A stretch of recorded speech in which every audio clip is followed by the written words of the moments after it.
तन्वी असं बोलताना दिसली, की ही मला कॉपी करते, ही माझ्यावर जेलस होते. मी साडी नेसली, की ही साडी नेसते. मी वेस्टर्न कपडे घातले, की ही वेस्टर्न कपडे घालते. यावर रुचिताचं काय उत्तर?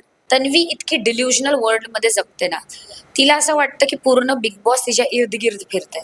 तिला असं वाटतं की ती इतकी इम्पॉर्टंट आहे की सगळेजण तिलाच कॉपी करायला लागतात.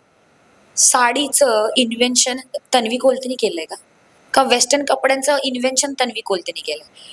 माणसाने कपडे पण नाही घालायचे, तर माणसाने कपडे पण तन्वी कोलतेला बघून घालायचे. घरामध्ये सगळ्यांनी नोटीस केलं असेल, सगळ्यात आधी आवरून मी तयार असायचे. मग कोण कोणाला कॉपी करतंय? भाऊंनी मला त्याच्यावरनं पहिल्याच आठवड्यात ऐकवलंय की जेव्हा सगळं घर बाहेर होतं तुम्ही मेकअप करत बसले होते आतमध्ये. कारण की घरात सगळ्यात आधी आवरून मी तयार असायचे. मग तसं बघायला गेलं तर तन्वी कोलते मला कॉपी करते, पण मी हे नाही बोलू शकत कारण की मी ओरिजिनल आहे आणि ती कॉपी आहे, ती थर्ड कॉपीच आहे. आणि मी तिला काय कॉपी करू? मी कधीच तिच्यासारखं खोटे साधेपणाचं कॅरेक्टर नाही प्ले करू शकत. मी जशी आहे चुकीची तर चुकीची, मी अशीच आहे. मी आहे गावठी, मी आहे रफ, मी आहे रॉ.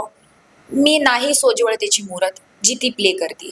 मी नाहीये माणुसकीची मूरत जी ती खोटं आव आणते. मी नाहीये ते सगळं. आणि मी ते सगळं कधी फेक पण नाही करू शकत आहे.